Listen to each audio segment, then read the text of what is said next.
ভাঙা আয়না মুখ দেখা ঠিক না, ভাঙা প্লেটে খানা খাওয়া ঠিক না, রাতের বেলায় বা প্লেটের পানি বাহিরে ফেলানো ঠিক না। এসব ঠিক না ঠিক না ঠিক না যে বলছে, হাদিস কোরআনে কোথাও এটা নিষেধ করে না, কিন্তু এই ঠিক না আসলো কোত্থেকে?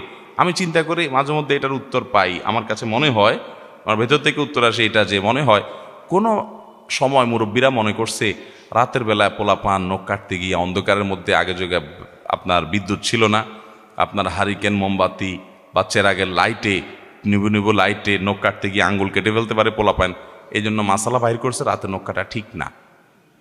বুঝতে পারছেন?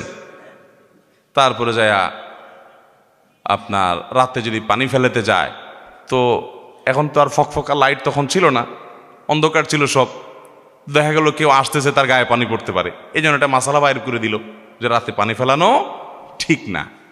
এই যত ঠিক না আছে এগুলো সব সৎ উদ্দেশ্যে হাদিসগুলো বানাইছে হয়তো কেউ বা কারা, কিন্তু এগুলো কোরআন হাদিসে, এই যেগুলো বললাম এগুলো